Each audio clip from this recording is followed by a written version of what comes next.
Well, hello and welcome everyone. Thank you so much for joining me for another episode of the New Construction Marketing Podcast. I'm your host, Anya Chrysanthon, and I'm so happy to have a returning guest, Steve Rosenbaum, on the show today.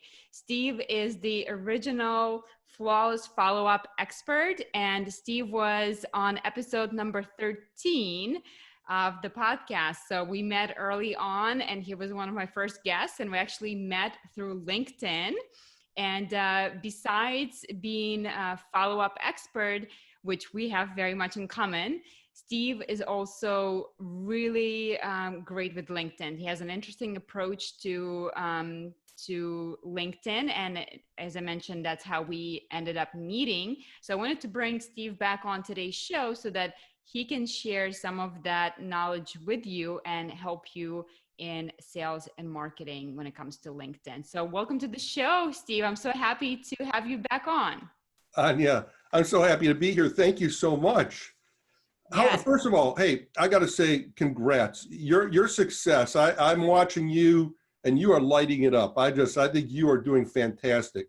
And look what you've done with this podcast and the show and your speaking engagements and everything else on top of being a new mother. Wow. Congratulations, Anya. Thank you. I appreciate it, Steve. And I want to thank you for supporting me early on because I remember reaching out to people in the early days of the podcast and, you know, you're in the teen episodes and it's like, oh, I have this podcast. And usually people are like, well, let me see the links, let me, you know, this and that. So I was really grateful that you were willing to take a chance and come on and be a guest on the show. So thank you. Well, likewise, I don't know if you know this, but we actually, when we did meet, and it was on LinkedIn, I was teaching an advanced course on LinkedIn. It's now, those recordings have become a course of mine called LinkedIn Dominance, which is a very, very popular LinkedIn course. And I was teaching people that one of my favorite ways to get an audience, to demonstrate my authority and credibility, is to be guests on podcasts. And so I was demonstrating how to find podcasters on LinkedIn, and that's where I found you. And we met, and this was all happening live. I had a live audience. I was recording this, and I reached out to you. You messaged me back. We booked the deal, and my audience was blown away. And then actually all of that is inside my LinkedIn Dominance course. So you are actually a star inside of my LinkedIn Dominance course. I'm famous. Where should I send the royalty check? Yes. I will give you my address after the show. You got it. Keep coming. Well, Steve, for those listeners who didn't get a chance to listen to our earlier episode, and I recommend that you guys go back and listen to that episode. It's anyachrysanthon.com/013. Why don't you tell us really quickly about your story and how did you end up doing what you do now? Well, my story is not unlike a lot of people. I was in the corporate world for many years, always dreamt of having my own business, but was afraid to leave that I'm air quotes here if people are listening, security of a paycheck. Always dreamt of it, but was afraid to leave until they did me the favor of liberating me. They fired me. All right. And that put me into business for myself. Now, at first I tried to be a marketing consultant and everybody's got that question of how do you differentiate yourself? Well, what I am really good at and where I made my mark in the corporate world is in sales, specifically with automated follow-up systems. Mm-hmm. I've been doing this since 1986. It looked a lot different back then, but that's when I had my first job and I started doing automated follow-up, which had a lot of manual things back then. They called it automated, but we used an Excel spreadsheet, my Macintosh Plus computer, an Act CRM. And the bottom line is all my success in the corporate world came because companies would hire me because I could get them quick sales. And the way I did that was following up with past customers, bringing them back to buy again and again. Isn't it amazing, Steve? If you follow up, it happens, right? So I'm so happy that you get it. And I think so many people struggle with sales, but they don't follow up. Yes. Well, that FF on my wall over my right shoulder stands for flawless follow-up. Love it. And that is my system, the flawless follow-up system. And so that's how I became known. All right. And that's today there's really three areas that people follow me. So that's one is my flawless follow-up automated systems. The second one is my story. I am the last year of the baby boomers. I'm 56 years old as we're making this. And my generation, there's a lot of people in my situation, and they're having to reinvent themselves. They've gotten fired. The corporate world is no longer an option, and they're having to figure it out before. We're going into what we call our second act, or in my case, my 17th act. But regardless, we're having to reinvent ourselves. And so I had to do that back when I got fired back in 2008.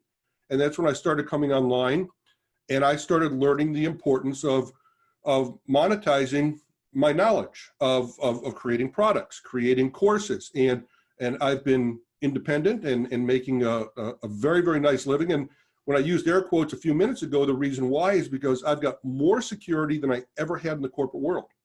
Mm-hmm. Now, my boss is an SOB, but at least I work for myself.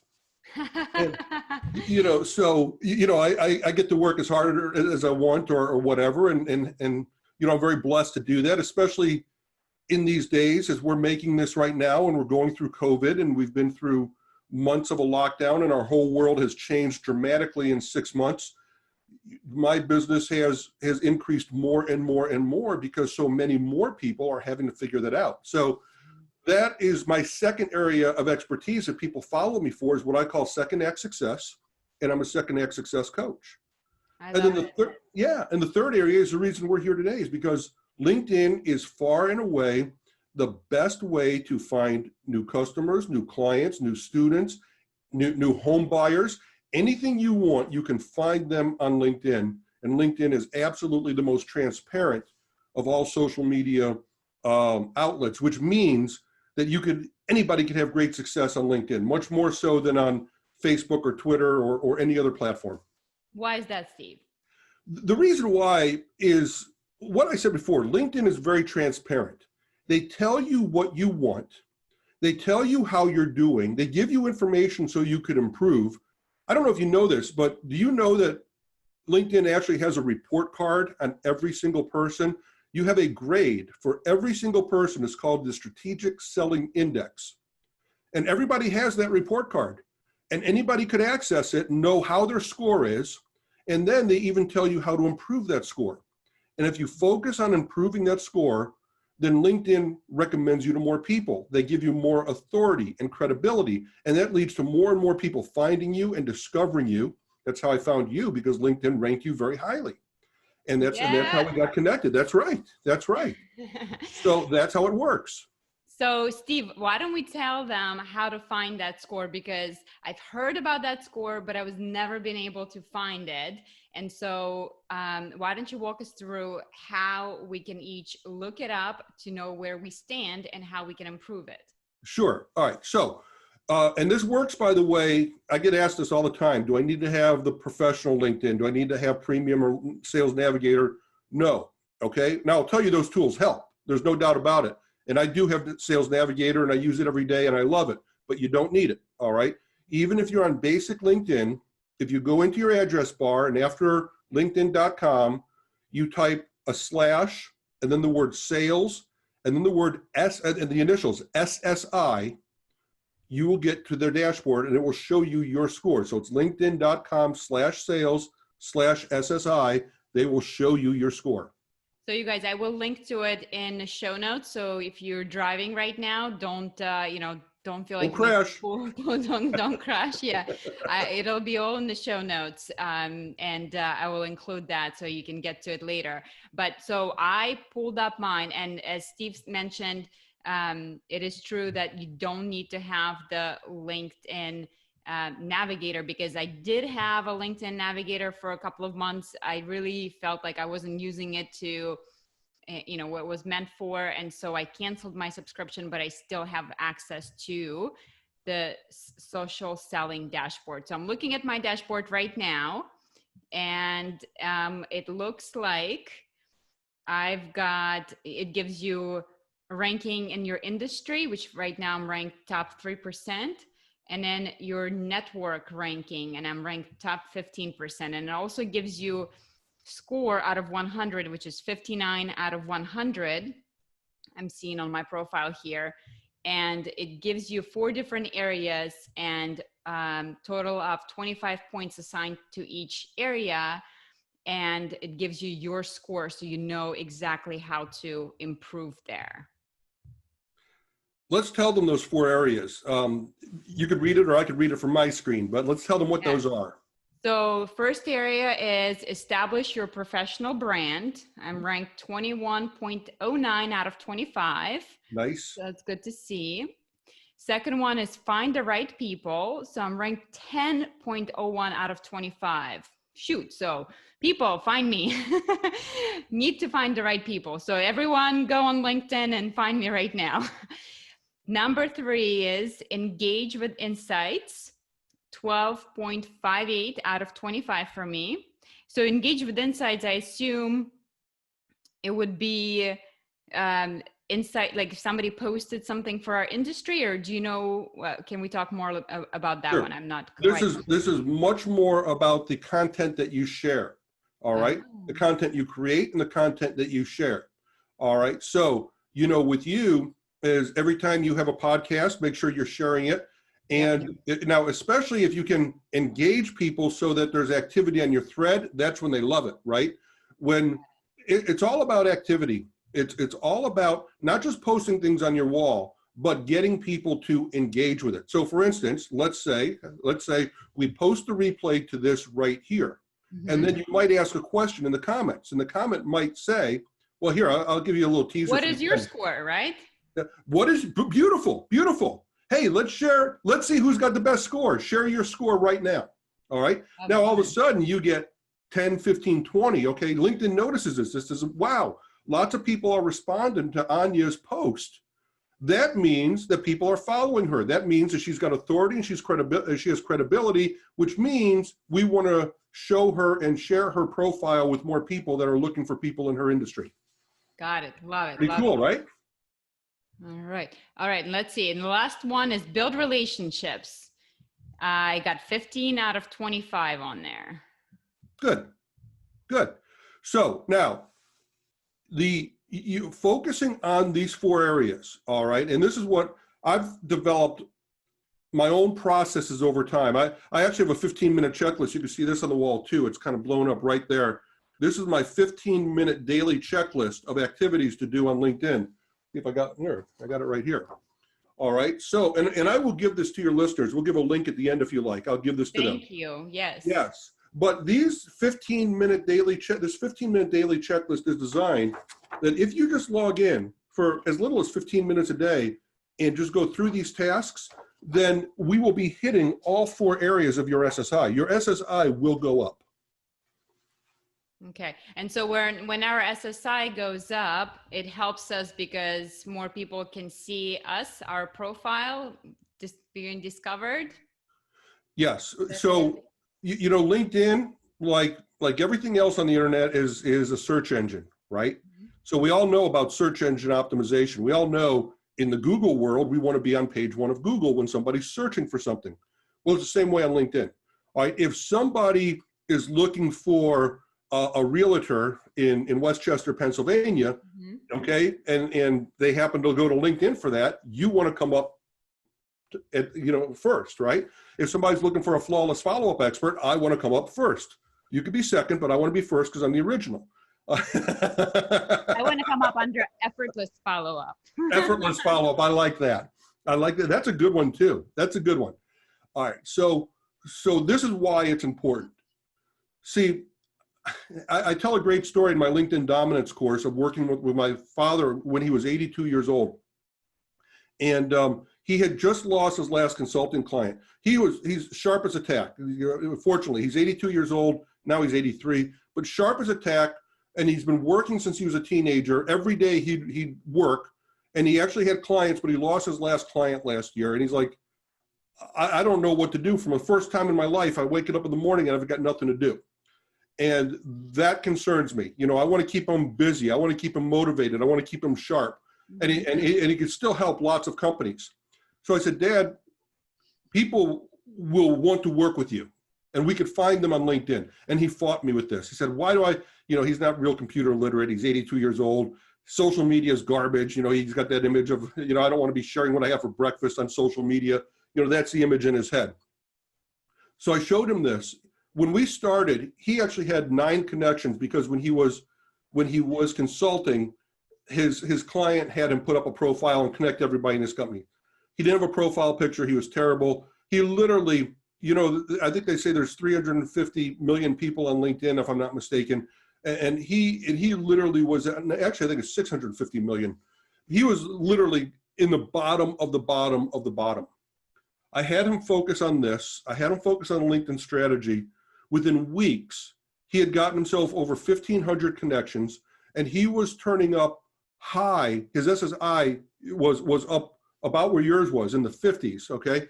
And he was coming up high on people's searches, and he got a client interested on LinkedIn, and he was ecstatic. And all this happened in a matter of weeks. So the point of the matter is, your question was, why do we want to do this? Because when LinkedIn sees that you're doing this the right way, they start showing you to people and say, you know what, you should take a look at Bob Rosenbaum. And then people reach out and say, whoa, LinkedIn said we should be connected. And I've got this problem, maybe you can help me with that. And that's how we find clients or customers, or again, sell new houses or anything else. All right. So Steve, I would like you to talk to the point of accepting connections on LinkedIn, because I think so many people, so I guess that's the question. Do we accept the connection if somebody's requesting to connect with me and I don't know this person? Because a lot of people have this idea that LinkedIn is a social media platform, right? So I only connect with people I know. Otherwise, I don't know who this person is. So I used to think that way. And now I accept pretty much all the connections. I will still check who the person is. And unless they look really scammy to me, I will accept every connection that comes to me. Can you please speak to that? That is a brilliant question, and I'll be happy to. And there are, you hit the nail on the head about the 2 different thoughts. I am in the same thought that you are. I have the same belief that you do. And here's the reason why. All right.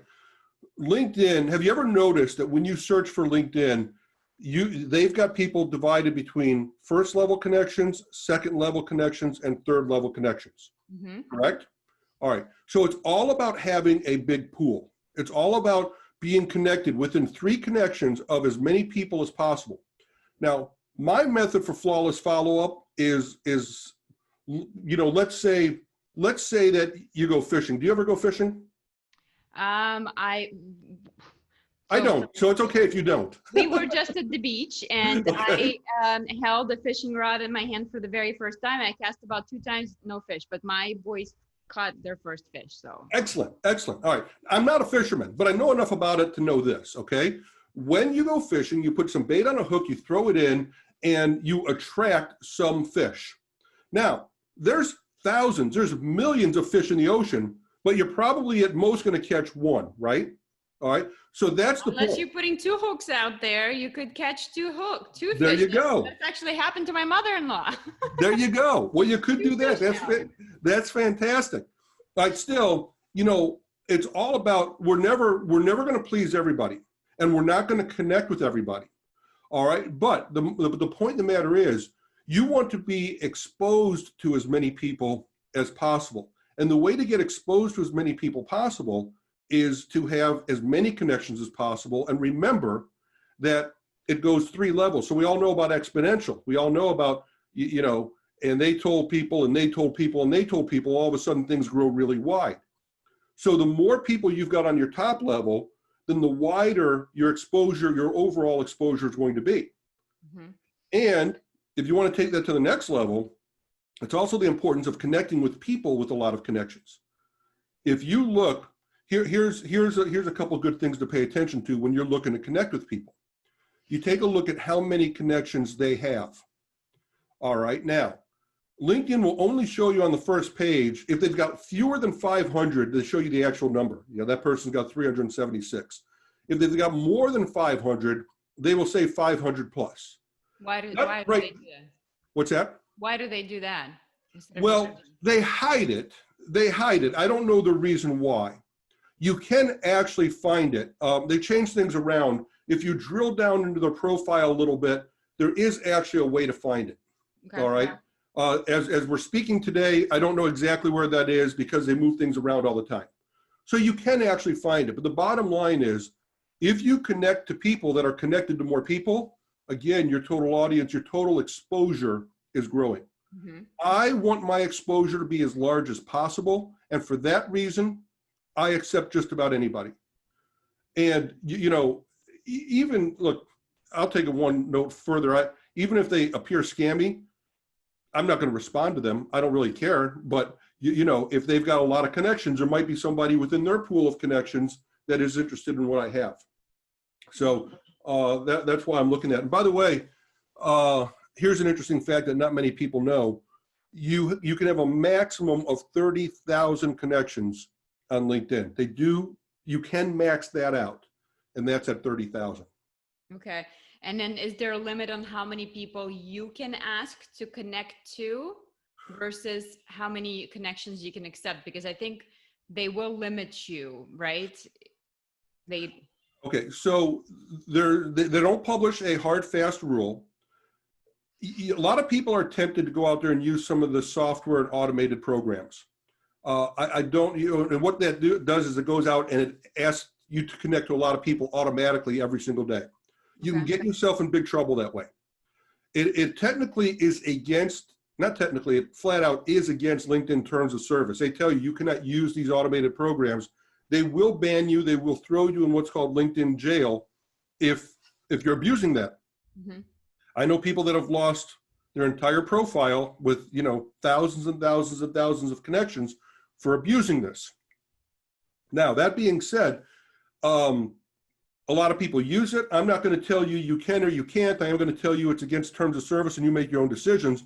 If you do use it, you definitely want to throttle it way down. And I would say no more, if you're just getting started, no more than 50, don't send out more than 50 connection requests in a day. And if you're doing it manually, I wouldn't do that either more than 50 in a day. 15 or 50? 50, 50. Okay. All right. Now, this also comes to some of the areas of the SSI score. They're the finding the right people and the building relationships. If you're sending out a lot of connection requests and not getting a lot of responses, LinkedIn knows that. And they're going to say, well, you're not good at building relationships because you send out a lot of requests, but not a lot of people connect back to you. Uh-huh. All right. So it can be a negative if you send out a lot and you don't get a lot of people connecting with you. Gotcha. So I guess you guys, when you think about accepting somebody's request, I mean, if it's from me, of course you have to accept it, you know that. But other than that, think about it as LinkedIn is a networking platform, right? Do you go to a networking event to meet people you already know? Or do you go to a networking event to meet new people? That's the question you want to ask yourself. I love that question. The latter, which is hopefully the point of networking, is to meet new people. That's the point of accepting requests from people you don't know on LinkedIn, because it exposes you to new people, new connections, and their connections as well. Exactly right. So I would encourage you to accept connections from people. Again, use your judgment. If you think it's going to be somebody who's going to scam you or something like that, then, be on a cautious side. But if they look all right, I'd say, hey, why not? So can you speak to the information that we should be putting out there? Because I think maybe people also feel that, well, when we're not connected, they cannot see my contact information. But when we are connected, they can see my contact information. So should I be publishing my phone number, my email address on there? How do you feel about that? Because I know some experts say you should have your email and your phone number as your background, so that even if you're not connected, people can see how to get in touch with you, especially if you're in a sales role, for example, right? If you're in new home sales, you want people to know how to get in touch with you because they may be interested in that particular community. You may not be connected, and hey, you want them to be able to get in touch with you. So can you talk a little bit about that? Yeah, once again, I'm in agreement with that. I am there to meet new people, to get new customers, to get new clients. And if somebody has a want or a need, and I come up as the person that that might be able to help them. I want that person to be able to connect with me as fast as possible. If I make it difficult for them, they will find somebody else. Mm-hmm. All right. So I don't mind. Look, I'm there to meet people, as you say, grow my network. If you think I can help you, I want you to see my email address. I want you to see my phone number. This is an inbound customer. This is an inbound prospect. This is one of the best prospects you can get is an inbound prospect. So why make it difficult for them? Yes, I agree. So make sure you're, you have your email address and your phone number. Yes, yes. If that's what you're looking for, if you're looking for customers, you're looking for clients, you're in sales, and look, our audience, the people that listen to us and follow up, and follow us, that's what they want. So absolutely, that's what I recommend. Okay, awesome. All right. So we know the importance of LinkedIn. I think, I've been talking to you guys about LinkedIn and that I love LinkedIn. And I think it is one of the best, if not the best right now, platform where you can grow your audience, grow, find your customers, link with your customers, and you have a voice that is much more less restricted than it would be on Facebook or Instagram. Because on LinkedIn right now, it's not so much pay per play, right? It's if you're posting something people are liking, you're going to have much more exposure to that versus same thing on Facebook or Instagram. So can you talk to us a little bit about, what's on that 15-minute checklist? How can we improve our performance? Let's give them some actionable items that they can do right now so that they can really make the best use of their time on LinkedIn. Fantastic. Would love to do that. When you open up LinkedIn and you see at the top of the menu bar, there are notifications, and they will actually tell you people that are having events, people that are having birthdays, people that are having anniversaries, people that have new jobs. Now, it's very easy to go down that list and, you could click on their name and LinkedIn will say, congratulate this person. You push congratulate and LinkedIn will actually open up a message and pre-populate it, say congratulations, and send it. I don't recommend you doing that. I recommend that you do congratulate that person, but you personalize it. You have to understand, and you've seen this yourself, if you work LinkedIn, you know that when you have one of those events, when you have one of those anniversaries, you're getting tons of people that are saying congratulations, congratulations, congratulations. You want to stick out, all right? So I might say, Anya, congratulations on your 100th episode of your podcast. Keep up the great work. Is that going to stand out more than somebody just saying congratulations? Absolutely. Absolutely. Now, I might also include a call to action there. Anya, I would love to be a guest. Could I be a guest? Now, I've asked you that question and you said, absolutely. absolutely. So by the way, and this is one of my favorite ways to get in front of people is to be a guest on podcasts. And not enough people are doing it. When you tell me from your side of the story that some people make it hard to be a guest, and I'm thinking, I want to be on a guest on as many as possible. This gets me in front of people, it builds my audience, but instantaneously, I'm all about helping you grow your authority and your credibility. You being anybody in my listening audience. How do you develop your expertise and get people to believe you're an authority and have credibility? Mm-hmm. Now, frankly, you have an audience. And when you ask me to be a guest on your podcast and you tell your audience, Steve is an expert on follow-up and Steve is an expert on LinkedIn, you have done my work for me. I don't have to prove anymore. I guess I got to get through this interview and be reasonably intelligent sounding. But other than that, I don't have to work too hard for people to understand that, yes, I'm an expert on LinkedIn. Yes, I'm an expert on flawless follow-up. And if these are areas you want to follow, then I'm going to give you a way to follow me from that point forward. So this is one of the best ways to demonstrate your authority and your credibility. Now, back to what can you do on LinkedIn? Never, never, never take that one step further. Never send just the recommended response. And when you log in and you see that people want to connect with you, never just go accept, accept, accept, accept. LinkedIn even says, would you like to accept all of them? Don't do that. All right. I always follow up, and I ask people the same question every single time. So you could literally cut and paste this. So it's not like it's hard work, but I would send them a message as, thanks for your connection request. What are you looking for and how can I help you?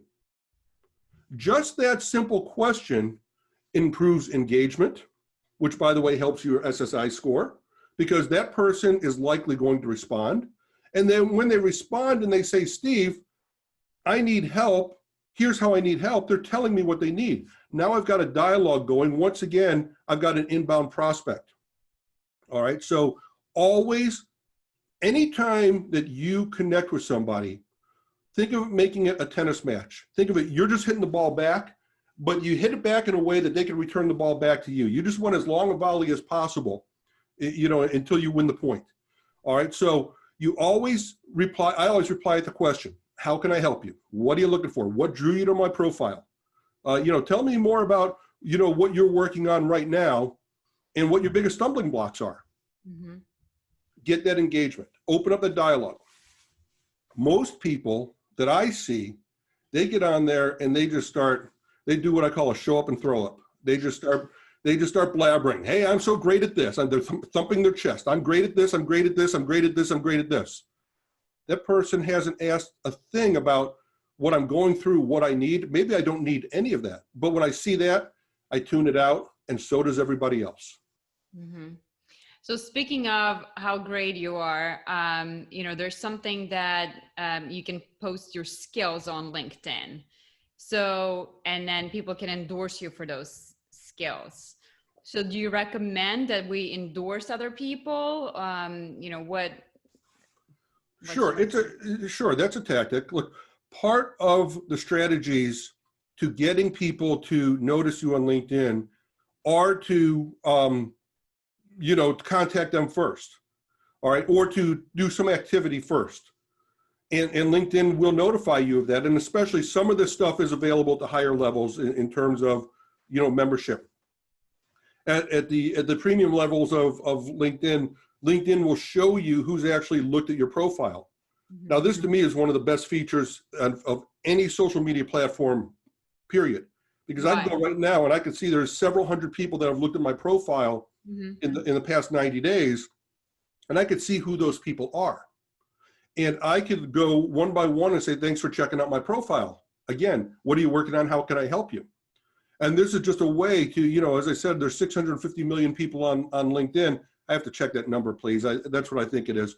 But anyways, so many people on LinkedIn. And again, we want to find those needles in the haystack. We want to find those fish that are hungry. So the first place to look is the people that are giving you some sort of a signal that they're looking at you. They're looking at your profile. Similarly, if you look at their profile, or if you recommend them for a skill, they may very well return the favor. They may very well contact you and say, thank you for, giving me a recommendation on my podcasting skills. Mm-hmm. And that could start the dialogue. So anything that could start a dialogue, I recommend doing. Steve, this made me just think of a way Facebook and Instagram could make a fortune. If they just said, hey, give me $20 and I'll show you who looked at your profile. You know how many ex-boyfriends would show up? Right, that'll blow up the whole game. There you go. We're stalking people. There you go. Well, exactly right. But that's why I said very early in today's conversation, I said to you that LinkedIn is the most transparent of all social media. Mm-hmm. They will give you that information. Sometimes you have to pay for it. Sometimes you do. All right. But they will also tell you when you put a post. All right. We talked about engaging with insights. You put a post up. All right. They will tell you who's looking at, well, they'll give you, these will be more like numbers, but they will say that 10 people from this company looked at your post. Mm-hmm. Now that's important to me because if 10 people from a company looked at my post, then in my mind, here's what I'm thinking happened. Somebody saw it and recommended it to 9 other people in the company. I think it's very unlikely that 10 people just happened to stumble upon my post. So maybe maybe the VP of sales said, this guy wrote an excellent post about sales. I want you to read it. So if that happens, what am I going to do? I'm going to reach out to the VP of sales in that company, and I'm going to say, I noticed that 10 salespeople from your company read my post about flawless follow-up. You're the VP of sales. Tell me what flawless follow-up means to you. How can I help you with that? See, that kind of transparent information gets me more clients and more prospects than anything else on social media. This is the type of stuff I teach in LinkedIn Dominance. That's awesome. Love that. So one thing I find with LinkedIn that's a little bit more difficult is when people comment on your post, unless they tag your name, you don't see it, right? It doesn't show up. So I find that is a little bit frustrating is, I would love to be able to, like, you don't know how your past posts are really performing unless they're recent posts where somebody tagged you, because if people continue to comment on an older post, you're not even notified that these comments are happening unless you're tagged in that. So I know what you're saying. Facebook does seem to do that a little more, upfront. A lot of that information is there in LinkedIn when you know where to look, and there's often even more stats than you'll get from anywhere else. I know what you're talking about. I don't disagree with that. But the good news is the information's there. This is part of why we have checklists and we have systems, is when you work LinkedIn in a certain way, you find there's much more information than you ever realized. And that information is why I say it's so transparent, because all of it can help you improve your SSI score, which is going to get you connected to more people that want to do business with you or buy a house from you right now. Okay. Love it. Okay. So far we talked about notifications, reach out to people, make sure you personalize it, as well as engaging with people. So again, when somebody sends you a follow request, don't just accept it, but reach out and say, how can I help you? How can we work together? Same thing with the posts, right? So when somebody's responding to your post or you're seeing people engaging, reach out to that person and see why and how. Sure. The people that you see that really kill it online, and this is on any social media platform, but you will see that they are creating entire dialogues in the threads of their posts. Mm-hmm. They do the posts in such a way that they elicit a response, like we were talking about earlier, asking somebody, hey, what's your SSI score? Now, the next step is engage with each of those people. Somebody says, mine's only a 17. Hey, well, great. Which area do you think you could improve the fastest? Keep that conversation going. As those threads get longer and longer and longer, that's what LinkedIn loves. LinkedIn loves when you're engaging people because you're keeping them on LinkedIn.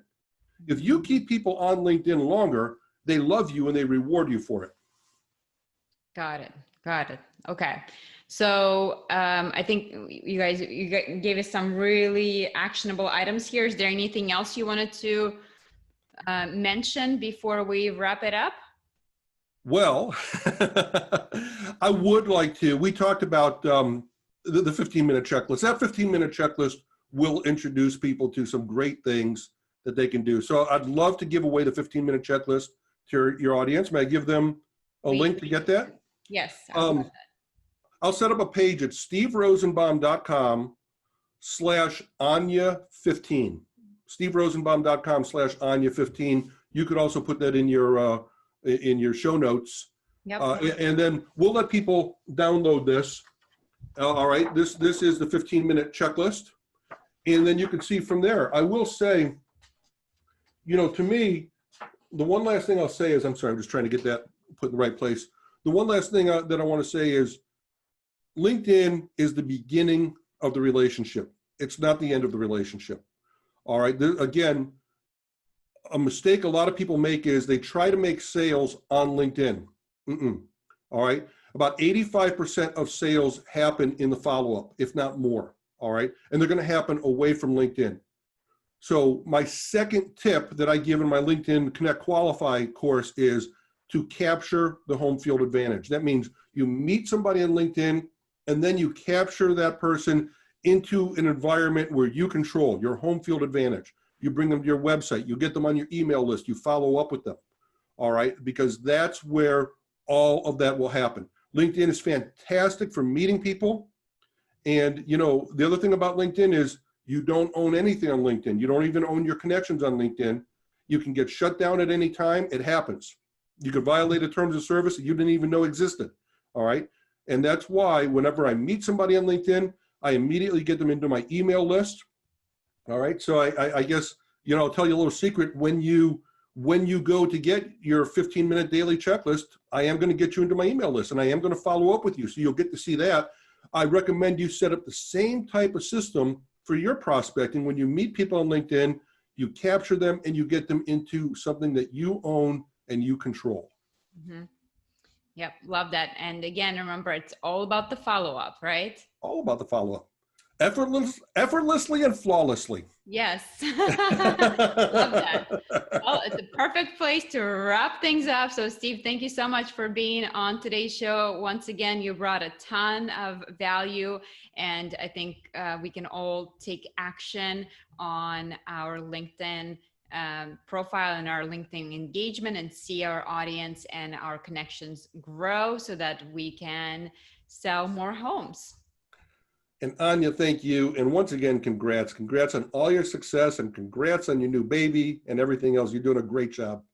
Thank you so much, Steve. I appreciate it. And I look forward to having you as a guest on the show in the future we'll go for number 3. We'll talk about second act success. There you go. I love Okay. that. All Thanks, right, Anya. you guys, thank you so much for being here, and I will talk to you very soon. Bye-bye. Bye.